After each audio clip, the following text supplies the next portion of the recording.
Muy buenas a todos, bienvenidos a un vídeo en el que vamos a hablar sobre la sentencia que se ha dictado recientemente contra Rubiales. Para ello contamos con David Morro, un abogado penalista. Y bueno, David, bienvenido a este primer programa. Y en primer lugar te quería preguntar, si tú hubieras sido el abogado de Rubiales, ¿estarías satisfecho con la resolución? Dani, pues muchas gracias por tu invitación. Y la verdad es que la pregunta es polémica en sí misma. Es decir, ponerme en la piel del compañero que ha llevado la defensa, la compañera Olga Tubau, que ha llevado la defensa sin conocer todos los pormenores del procedimiento, pues es un poco aventurado, pero sí que te diría que sí que estaría satisfecho en tanto en cuanto de lo que se le venía acusando a Rubiales, el horizonte era bastante desolado, la verdad. Entonces creo que el resultado final pues ha quedado una pena de multa, como todos sabemos, que ya podemos discutir si es mayor o menor o si nos parece proporcionada o no, pero en un horizonte en el que se venía pidiendo pena privativa de libertad, prisión, que termine en multa, pues me parece que es un resultado bastante bueno. Bastante bueno. De acuerdo. Como sabes, hace pocos años se reformó la ley, se publicó la famosa ley del solo sí es sí y ha cambiado un poco la forma de calificar este tipo de delitos. En tu experiencia como abogado, ¿cómo era antes y cómo ha sido ahora y si ha influido mucho en el resultado de este juicio? Bueno, pues vamos a ver, el panorama ha cambiado bastante. Yo no me voy a centrar en esta respuesta tanto en hablar de los límites penológicos que han variado. Hay quien dice que ha variado a peor, hay quien dice que a mejor. Eso, pues, según la práctica forense diaria, pues se va viendo, ¿no?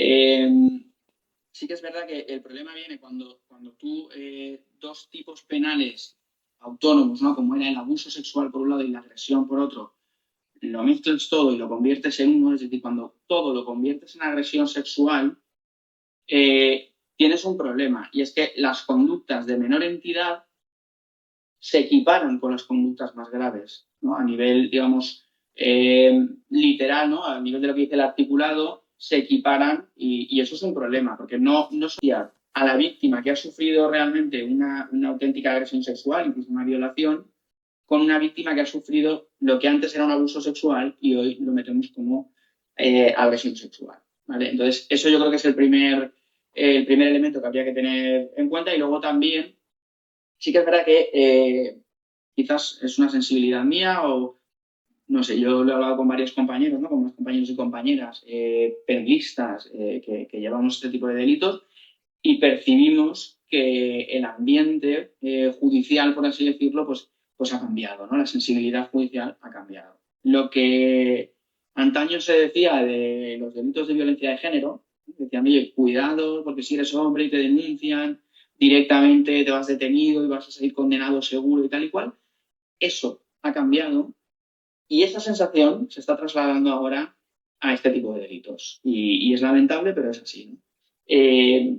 El caso de Rubiales, sin ir más lejos, yo creo que es paradigmático en este sentido porque al final, pues bueno, una de las opiniones mayoritarias que se venía escuchando en redes sociales, incluso en televisión y demás, es cuidado porque como este señor salga condenado, estamos abriendo una puerta bastante peligrosa, ¿no? A ese exceso de punitivismo y a una conducta que entendemos todos que es moralmente reprochable, que, bueno, pues que puede ser merecedora de cualquier otro castigo, por así decirlo, estamos dejando ya que entre en el ámbito penal y que esto termine, pues eso, que acabe una persona, un tío en este caso, condenado a una pena de prisión, ¿de acuerdo? Por haberle dado un beso a una futbolista sin quitarle gravedad al asunto. Cuidado que no quiero que con esto parezca que le estamos quitando gravedad, pero yo creo que esto, pues bueno, esta modificación legislativa ha abierto la puerta a una serie de cuestiones que ahora estamos viendo los resultados, ¿no? Entonces, y de hecho en la propia sentencia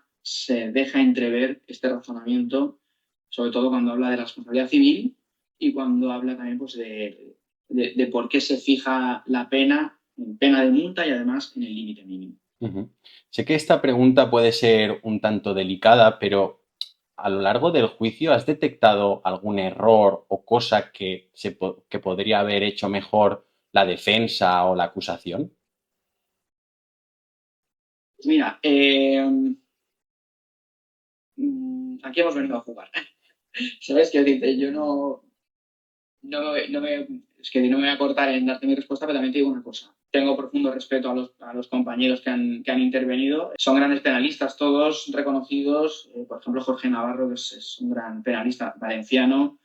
No puedo dar una opinión absolutamente fundada, ¿no? Sobre si he detectado fallos en la defensa y demás por dos razones. La primera, creo que los abogados nos debemos entre nosotros un respeto profesional y una reverencia profesional bien entendida, cuidado, ¿de acuerdo? Que va más allá de la mera cortesía, sino que es realmente un reconocimiento de la función que estamos desempeñando como letrados, en ese momento como abogados, ¿no? Entonces, creo que la crítica al trabajo que ha hecho otro compañero, sobre todo si es una crítica que no está bien fundamentada o que no está basada en el conocimiento pleno de la causa, creo que eso no tiene lugar. Te puedo decir que yo en líneas generales lo que he visto a mí me ha convencido. Es decir, y ahora estoy hablando de la defensa, ¿eh? La actuación de las defensas a mí me ha convencido. Es decir, a mí me parece una actuación profesional, me parece una actuación solvente y me parece una actuación muy correcta, muy buena. Yo no puedo ponerles un pero, ¿bien?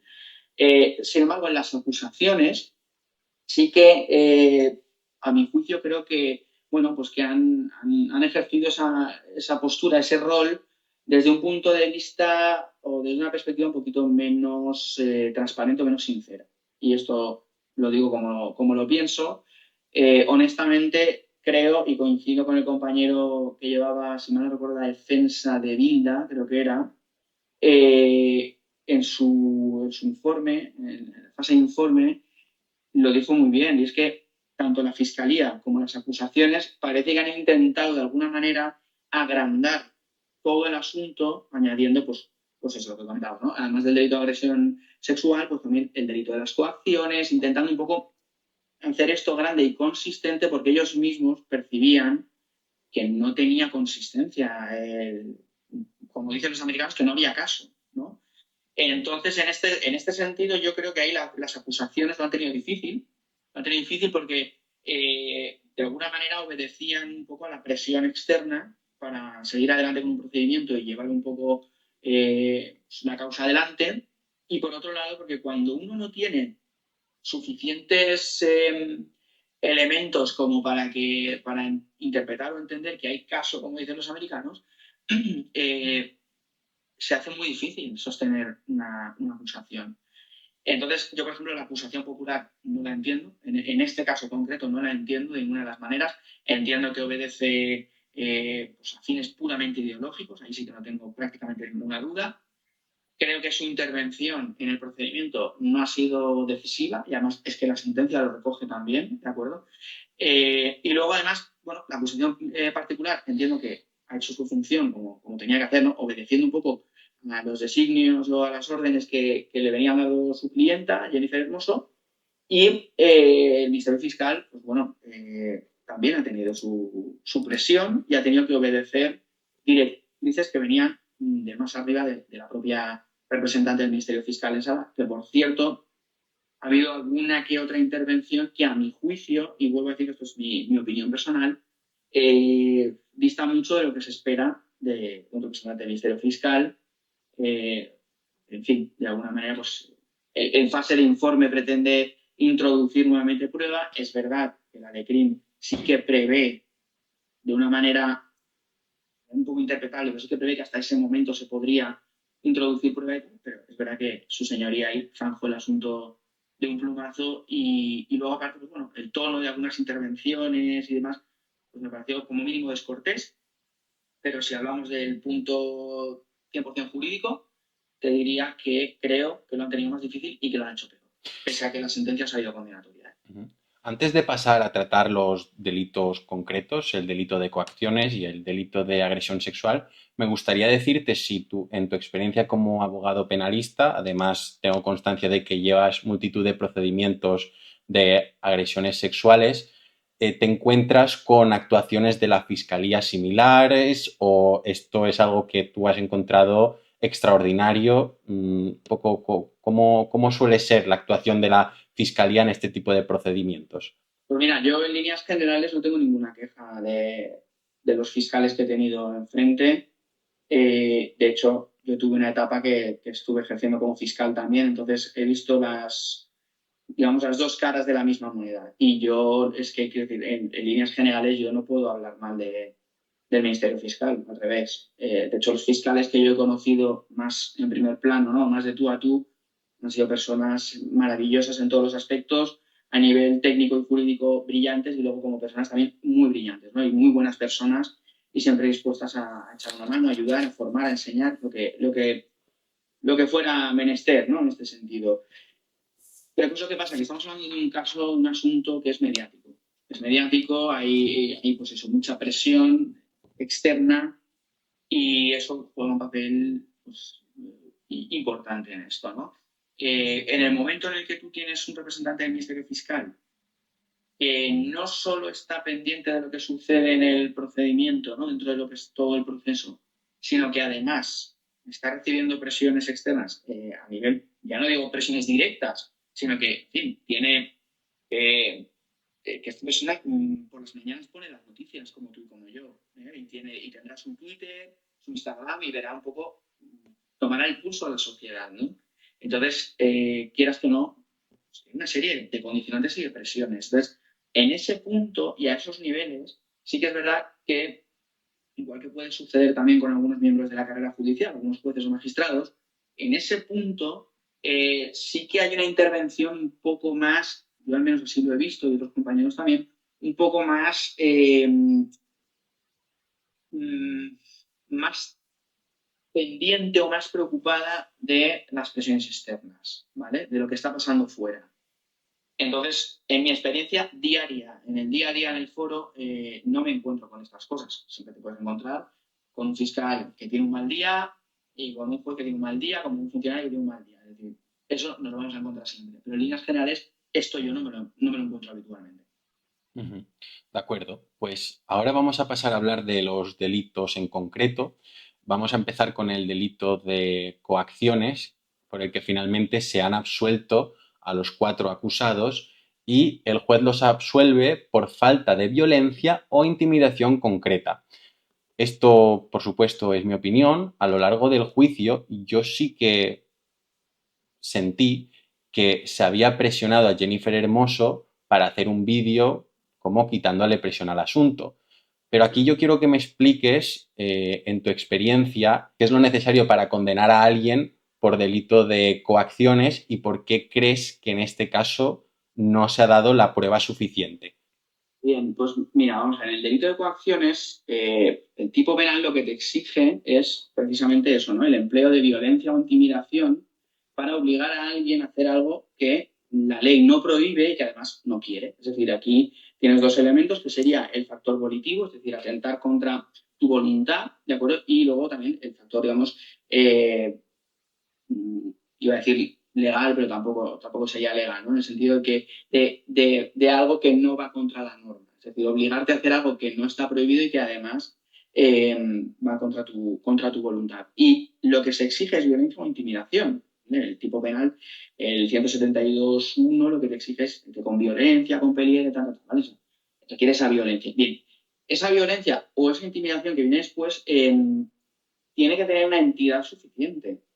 ¿De acuerdo? Entonces, muchas veces cuando estamos en la línea entre lo que sería un delito leve de coacciones y la línea en la que ya no sería delito, es muy borroso, es muy interpretable todo. Y entonces hay que atender obviamente a los actos concretos, ¿no? Que se han desplegado. Yo por lo que he estado viendo de las sesiones del juicio y luego leyéndome la sentencia, hombre, lo que se describe, a mi juicio no parece que sea, yo coincido con la sentencia en este sentido, ¿no? Yo coincido con el juez. No parece que haya pues esa violencia o esa intimidación. Desde luego violencia no hay, ¿bien? Pero desde luego esa intimidación, esa presión, ya que podríamos decir que ya es excesivo. Vamos a ver. Tú puedes entender que hay intimidación cuando, por ejemplo, te dicen, mira, un supuesto hipotético. Mira, Jennifer, esto es muy sencillo. Si tú no sales haciendo el vídeo, la siguiente convocatoria estás fuera.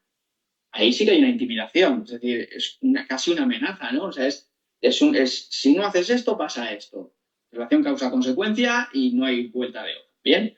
Y es una intimidación suficiente, ¿por qué? Porque Jennifer Hermoso en su cabeza pensaría, ostras, que si no hago esto, a mí me sacan de la selección, ¿de acuerdo? Y el fútbol femenino es un deporte minoritario. Si me quitan ya esa visibilidad, mi carrera se va a ver muy afectada y además está en una edad en la que pues no sabemos los años que le quedará todavía del juego, pero pongamos que le quedan 5 años, 10 años, no sé, pero no quedan ya muchos años de carrera, entonces cualquier intento de sesgar esa carrera futbolística, pues le va a suponer un perjuicio importante. Eso a mi juicio es que sería ya una intimidación un poquito más notable, ¿bien?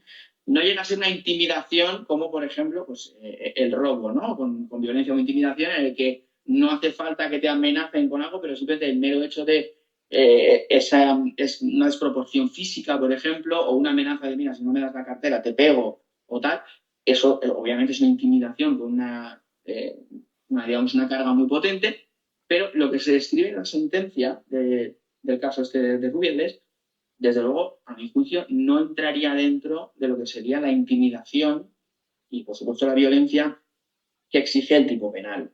Bien.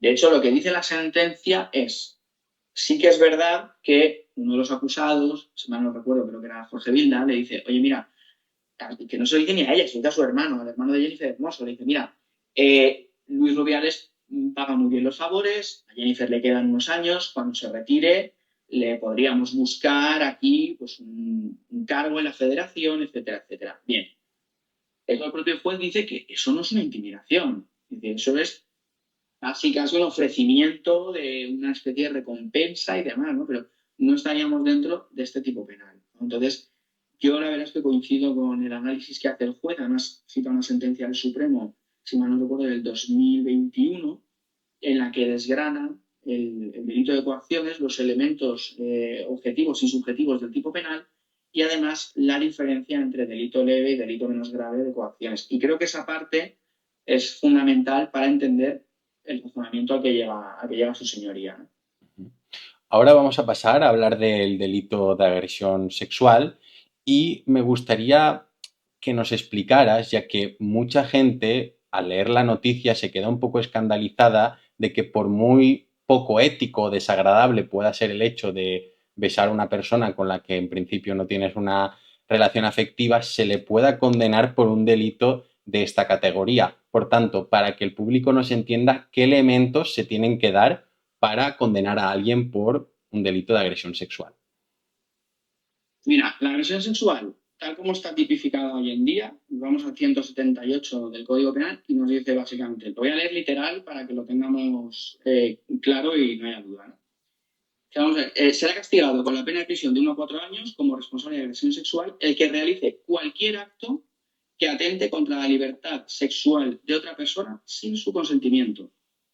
Solo se entenderá que hay consentimiento cuando se haya manifestado libremente mediante actos que, en atención a las circunstancias del caso, expresen de manera clara la voluntad de la persona. Eso es lo que dice el tipo básico del 178. ¿Bien? Aquí no habla en el tipo básico de lo que es lo que venía siendo anteriormente la agresión sexual, que era esto más violencia. ¿Okay? El que empleando violencia e intimidación reprodujera esta conducta, entonces era reo de agresión sexual. Es decir, lo que te he leído era básicamente lo que era antes el abuso sexual, muy a grandes rasgos y sin entrar muy en profundidad, ¿no? Obviamente, si nos vamos al punto 2 del 178, ya nos habla del empleo de violencia o intimidación, entonces ahí las penas se agravan, etcétera, etcétera. Vale, vamos a ver. La cuestión del beso es compleja, ¿no? En el sentido que podemos entender que un beso robado, como se ha manifestado incluso por las defensas y obviamente las acusaciones, un beso robado tiene ese carácter, esa connotación sexual. Bueno, pues yo creo que ahí es donde está la cuestión. La cuestión nuclear de todo este problema, porque esto no deja de ser un problema, cualquier procedimiento judicial es un problema, radica precisamente ahí, en el beso. ¿Tiene ese contenido sexual o no? Mira, y perdona que me extienda un poco. Yo tenía un profesor de Derecho Penal, don Vicente Baeza, que, vamos, fue una institución en Derecho Penal y en Derecho Penal valenciano, sin ninguna duda, que él siempre nos decía que lo que había que hacer cuando teníamos delante un tema, un asunto, era, primero, el análisis, o sea, el relato ver si concuerda exactamente con el tipo penal. Si concuerda exactamente con lo que dice el tipo penal, ya está. Procede la condena. Si no concuerda, pues entonces hay que ver dónde están los elementos de fricción y probablemente lo que haya que hacer es absolver. ¿Bien? Vale. Del relato de hechos, de hechos probados en la sentencia, lo que hay que ver es si concuerda con el 178.1 y el 4 es el que luego hablaremos de la aplicación de la pena, para ver si lo descrito casa perfectamente con la conducta típica, con lo que describe el artículo, ¿no? El precepto. Y aquí nos tenemos ya lo que dice el punto 1, que dice, el que realice cualquier acto que atente contra la libertad sexual de otra persona sin su consentimiento. Cualquier acto, cualquiera. Este acto tiene que tener entidad suficiente, tiene que tener virtualidad suficiente para entender que atenta contra la libertad sexual. No una libertad genérica, sino una libertad de carácter sexual. Por lo tanto, la primera conclusión a la que llegamos es el beso, el acto, tiene que tener un carácter sexual. No solo tiene que atentar contra la libertad, sino que además tiene que tener un carácter sexual. ¿Bien? Vale. Y luego viene la segunda parte, la libertad sexual de otra persona sin su consentimiento. Con estos tres elementos es con lo que se tiene que analizar todo el caso Rubiales, en lo relativo al delito de agresión sexual por el que se le viene acusando y de momento está condenado. Entonces, cuando nos leemos la sentencia, lo que vemos es que el juez hace un razonamiento de, oye, vamos a ver lo que es el beso en sí mismo, el pico, ¿de acuerdo? Y además tiene una frase, no la digo literalmente porque de memoria no la sé, pero viene a decir algo así como un beso en la boca de este estilo comúnmente se le llama pico y un pico es lo que se le da, digamos, a tu pareja o a alguien con el que mantienes una relación sexoafectiva. Es decir, no es normal o no es habitual que tú te des un pico con tus amigos, con tus amigas o con tus hijos o tus primos. No es normal o más que no es normal, no es habitual. Se puede dar, a veces se da, pero no es lo habitual. Bien, vale. Entonces, yo creo que aquí, y es mi humilde opinión, el juez incurre en un error. Y es, vamos a ver, aquí su señoría, el juez, lo que está haciendo es analizar el concepto de pico, ¿vale? De beso en la boca en general. Y lo que tenemos que hacer es ir al caso concreto. Es decir, si utilizamos el método del profesor Baeza, como le gustaba decir a don Vicente Baeza, si utilizamos este método, yo me tengo que ir al relato de hechos concretos, no a lo que es el término genérico pico, beso en la boca. ¿Bien? Entonces, si yo me voy a los hechos concretos, tengo que ver en qué contexto se ha producido ese beso para intentar dilucidar si tiene o no ese carácter sexual que exige el tipo pena. Uh-huh. En caso de que tú fueras el abogado, ¿irías a atacar por aquí el recurso de apelación? ¿O esto digamos que es más una opinión tuya, pero no la plasmarías en un futuro recurso? ¿O crees que aquí puede haber una clave? Porque bueno, Rubiales ahora puede estar contento o no con la sentencia, puede decir no, ahora yo quiero la completa absolución. ¿Crees que este argumento tiene fuerza suficiente como para en un posible futuro recurso salir indemne? Mira, aquí hay varias cuestiones. Y voy a empezar por el final. Rubiales dudo mucho que esté contento, honestamente. Aunque le hubieran puesto 1 euro de multa, dudo que esté contento. Porque mira, la persona que está condenada por cualquier delito, ¿vale? Ya tiene un estigma social importante, ¿no? Y ese estigma es el de, no, es que tú eres un delincuente. Eres un delincuente porque tengo una sentencia que dice que eres un delincuente. Vale. Y no olvidemos que ha habido casos, incluso mediáticos, de gente que sin estar condenados por determinados delitos, en televisión, etcétera, se ha dicho de ellos, fulano es un maltratador, fulano es un abusador de niños, tal. Y luego, El obviamente, ha expresidente de habido. la Comunidad Valenciana, Camps, sería un ejemplo de esto. Sería un ejemplo, aunque no estaba pensando en ese caso Ah, concreto, pero podría ser un ejemplo de eso y estaba pensando más en casos pues, más tipo Sálvame y programas de estos de Telecinco donde se daba esto habitualmente o incluso de algún señor que injustamente fue acusado de ser maltratador y demás por parte de la anterior ministra de Igualdad, etcétera. Son casos o asuntos que se han mediatizado mucho y tal. Y es un claro ejemplo de pues, un delito de injurias, de calumnias, etcétera. Bien, vamos a ver. Lo primero, el salir condenado ya produce un estigma, como digo, importante, suficiente. Pero el salir condenado por un delito de naturaleza sexual, el estigma es todavía mayor. Bien, yo esto sí que te puedo decir que yo en la práctica habitual en el foro, cuando hemos tenido que negociar con el Ministerio Fiscal pues algún tipo de acuerdo de conformidad, ¿no? Bien sabes que es posible reducir la pena en un tercio y demás, en fin, una serie de beneficios. Yo me he encontrado siempre con dos situaciones, ¿vale? Me he encontrado con la situación del que sabe que no ha hecho nada y está dispuesto a pelear hasta el final, y estos son los que al final terminamos llevando a casación en el Supremo, y con el que probablemente lo haya hecho, a mí no me lo ha dicho, hace el cálculo coste-beneficio y dice, vale, pues nos conformamos y me lo quito de encima. Entonces, en este punto, yo estoy convencido de que Rubiales considera que él no ha hecho nada merecedor de esta condena ni de este reproche social a esta escala. A esta escala, ¿eh? Yo considero que lo que ha hecho es reprochable socialmente, desde luego. Creo que este señor no debería estar ni un segundo más al frente de la Real Federación Española de Fútbol a raíz de aquellos hechos. Y bueno, al final, pues obviamente no está ya al frente de la Real Federación Española de Fútbol. Yo creo que no debe estar contento y creo que va a intentar apelar, ¿vale? Perdona que me estoy extendiendo en la respuesta, pero creo que tiene su lógica lo que te vengo a decir. Entonces yo creo que vendrá a apelar, ¿vale?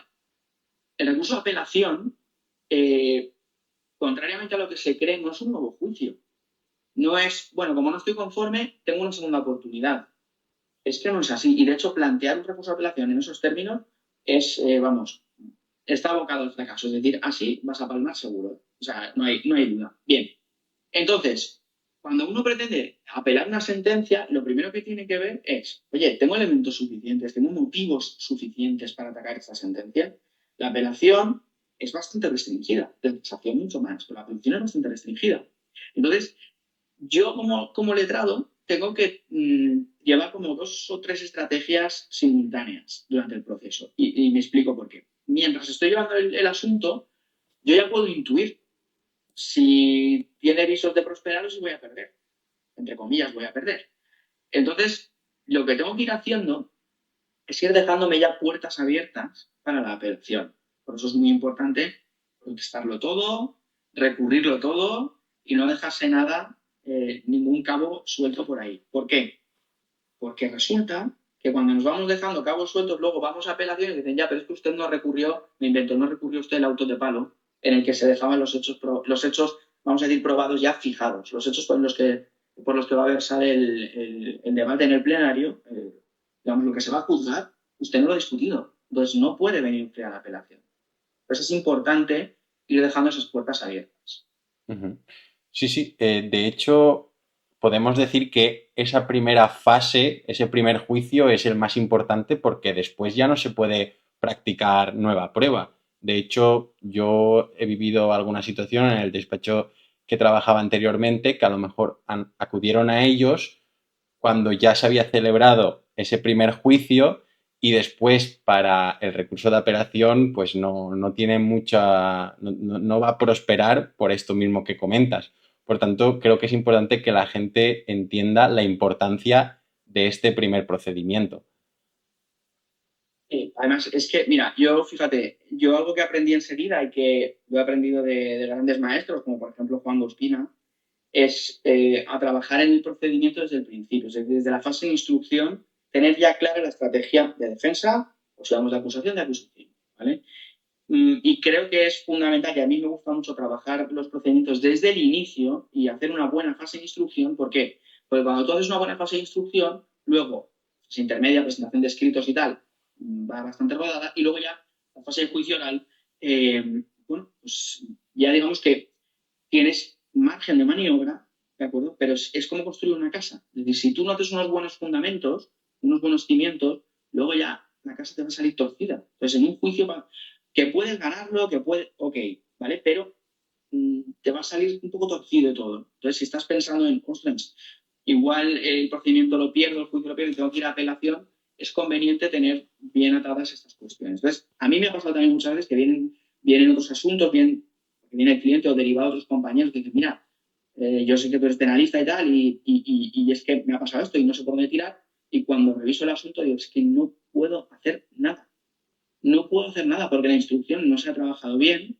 Y entonces, a ver, podemos intentar tirarnos a la piscina, a ver si hay un poco de suerte y por aquí y por allá rascamos algo, pero es muy complicado. Entonces, en este caso concreto, y leí en la sentencia, y vuelvo a lo anterior, yo he visto algunas críticas en redes sociales y demás que decían, no, es que la sentencia es una chapuza o técnicamente, ¿no? La técnica jurídica aplicada es bastante deficiente y tal. Bueno, pues yo creo que es una sentencia bastante bien fundamentada, no deja mucho margen a mi juicio, ¿eh? No deja mucho margen pues eso, a una apelación exitosa, que no quiere decir que sea impelable, yo creo que por todas partes, o sea, que se puede intentar, ¿no?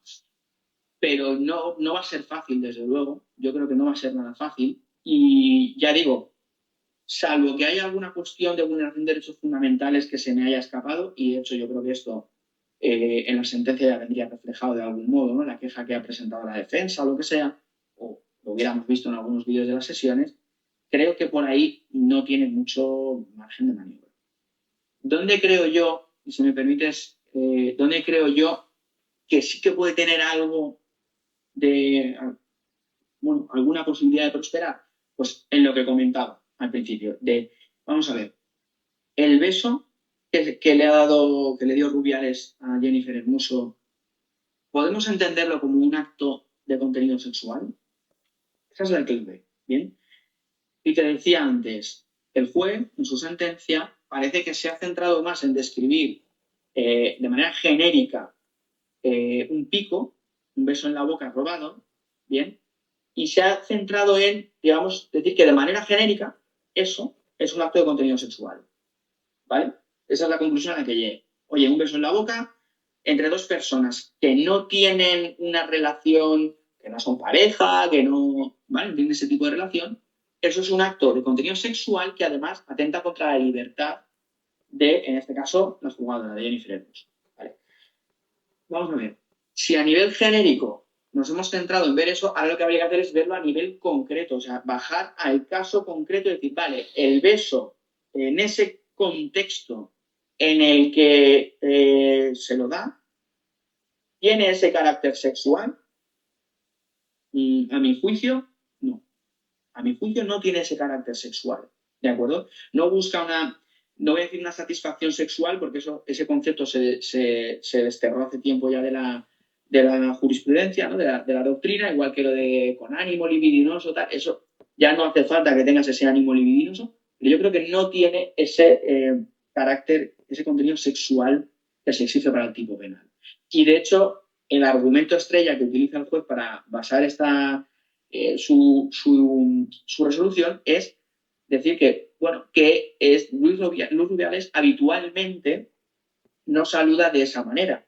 Tanto es así que se le ha visto en el vídeo como al resto de jugadoras les da un abrazo y ya está, y a otras personas pues les da dos besos y tal. Bien, pero es que aún así no me sirve, a mi juicio, no me sirve para interpretar que esto es un beso o un acto de carácter sexual. Y te voy a decir más. Cuando se discute la responsabilidad civil, aquí hay dos elementos que yo creo que si yo fuera defensa sí que lo traería a colación, ¿vale? Los fundamentos jurídicos, creo recordar que era el quinto habla de la pena y el sexto habla de la RC, si mal no recuerdo, la responsabilidad civil, viene a decir que el acto, la agresión sexual, es de una entidad muy, muy baja.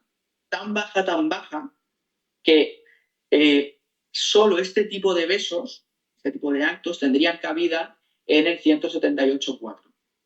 Y además dice, no tiene ningún sentido equipararlos, y esto lo dice cuando está hablando de la responsabilidad civil, a una agresión sexual plena o una agresión sexual, digamos, más potente. O sea, sería hacer de menos a las víctimas que realmente han padecido una agresión sexual importante o de mayor magnitud. No las puedes comparar. Por eso modula la responsabilidad civil. Las acusaciones pedían 50.000 euros de responsabilidad civil, ¿vale? En el último asunto, uno de los últimos asuntos que estábamos llevando por agresión sexual y que estamos ahora en casación en el Supremo, la responsabilidad civil solicitada por la acusación particular por el Ministerio Fiscal eran 3.000 euros. Wow.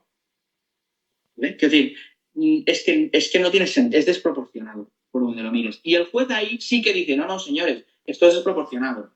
Esto no tiene entidad suficiente o tiene muy poca entidad. A la hora de fijar la pena dice lo mismo. Oiga, se pone en la horquilla mínima, ¿vale? La multa es de 18 a 24 meses, la pena de multa, lo pongo en el mínimo, y lo pongo en el mínimo porque no tiene entidad suficiente, tiene muy poca entidad. Bueno, entonces vamos a ver. Si tiene tan poca entidad, quizás lo que me está queriendo decir es que no es un acto de contenido sexual que atenta contra la libertad sexual. Y luego hablaremos del consentimiento si quieres, pero es decir, probablemente lo que me estás queriendo hacer ver es que tampoco estás muy convencido de que sea un acto sexual que atenta contra la libertad sexual de Jennifer Hermoso, ¿no? Y te digo esto porque quiero recordar que es en el punto donde habla de responsabilidad civil que dice, es que es un beso que se da en un contexto de euforia y de celebración por haber obtenido un título. Oye, es que ese es el argumento que estaba dando la defensa todo el rato en el juicio, todo el procedimiento, en fase de instrucción y ahora en fase de juicio oral, para solicitar la libre absolución. Entonces usted me ha comprado el argumento a medias. Me lo compra para responsabilidad civil, pero no me lo compra para condenar. Entonces yo eso sí que intentaría guiar la apelación por ahí, decir, oiga, usted me dice que el beso en general, el beso robado y tal, sí que es de carácter sexual y que como el señor Luis Rubiales a todo el mundo le da un abrazo o 2 besos, esto sí que es de carácter sexual. Oiga, ¿no? Concréteme usted por qué este beso en concreto tiene ese carácter sexual cuando usted mismo dice, cuando hablamos de responsabilidad civil, que esto está hecho en un ambiente de euforia, festivo, por haber haber cumplido un hito histórico, que es que la selección española femenina de fútbol ganó un mundial. Antes de despedirnos, David nos va a contar un poco sobre su trayectoria como abogado penalista, su despacho, así lo podéis conocer. Y bueno, si estáis interesados en contactarle, tendréis la página web en la descripción. Así que bueno, David, cuéntanos un poco sobre ti, los casos que llevas. Pues mira, yo soy abogado penalista. Sí que es verdad que toco algún área también un poco distinta del derecho, ¿no? Pero principalmente mi actividad como abogado es precisamente eso, ¿no? Un abogado penalista. Soy director y fundador del despacho Vidis Abogados, estamos en Valencia, y ciertamente sí que es verdad que la especialidad me ha ido eligiendo a mí, pero también porque esto es un mantra, ¿no? Que repetimos los abogados, ¿no? La especialidad te elige a ti, ¿no? Pero también si tú te pones a tiro, te elige más que si no te pones a tiro, ¿no? Entonces, si vas descartando según qué clientes, según qué asuntos, no qué clientes, y te vas centrando en asuntos como en este caso el penal, y los trabajas bien, y te gusta, lo disfrutas, y te das a conocer, y salen bien, pues al final acabas teniendo éxito, ¿no? En ese área, en esa rama. Y es verdad que dentro de lo que es el derecho penal, pues los delitos de naturaleza sexual, pues es una parte importante en la que, bueno, en la que hemos trabajado, ¿no? En el despacho y pues, actualmente de los asuntos de naturaleza sexual que hemos comentado y tal, ¿no? Pero sí que hay algunos de ellos, ¿no? Que han terminado en casación en el Supremo. Y honestamente creo que eso es uno de los mayores retos que como abogado he podido enfrentar. Es el de, bueno, después de recibir un par de sentencias, vamos a decir, no del todo satisfactorias, llevando precisamente una defensa en un delito de naturaleza sexual, pues bueno, el contar con la confianza del cliente, ¿no? Dice, no, es que yo sé, por cómo has hecho el procedimiento, cómo fue el juicio y demás, sé pero podemos lograr y además es que soy inocente, es que no hay vuelta. Y esa confianza pues, es un respaldo muy importante, ¿no? Para el abogado y para mí lo fue. Y ya digo, eso fue lo que nos motivó llevar adelante este recurso de casación, que ha sido admitido el recurso y estamos ahora pendientes de resolución. La casación lleva una serie de fases, la preparación, luego se delibera si finalmente se ha admitido o no. Ahí es cuando el Ministerio Fiscal pues, dice que no debe admitirse, da sus fundamentaciones y argumentos y demás. Y en este caso, pues el recurso ha sido ya admitido y estamos en espera de resolución. Yo creo tocamos madera, en fin, que saldrá un recurso, una resolución favorable a nuestros intereses y que finalmente se absolverá a nuestro cliente porque, en fin, no tiene ni pies ni cabeza lo que tuvo que pasar este hombre.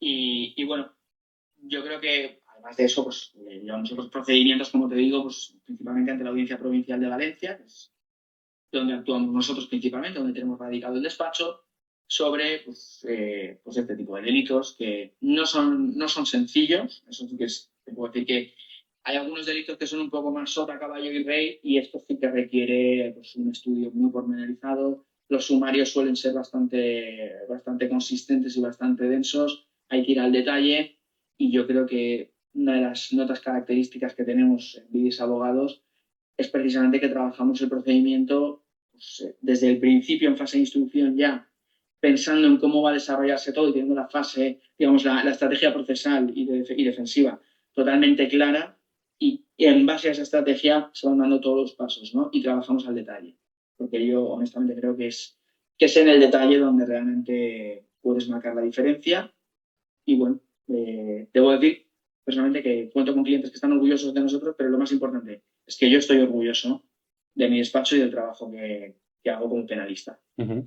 Pues mira, como sugerencia para un futuro vídeo, una vez hayas terminado este recurso de casación y bueno, tal vez podemos esperar al resultado, ¿no? Podemos hablar de cómo se hace un recurso de casación en la práctica y de tu experiencia, ya que creo que esto es algo que, bueno, tal vez no tenga un público tan grande, pero para el que tenga un problema de verdad va a ser información de primera mano, porque una cosa es buscar qué es, lo que se tiene que hacer, eso está claro, pero otra cosa es la realidad y es por eso que aprecio Sin tanto duda, sí. que hayas estado conmigo y aquí hablando del caso de Rubiales y estoy seguro que en el futuro pues trataremos temas de mucho interés. Muchísimas gracias David y nos vemos en futuros vídeos.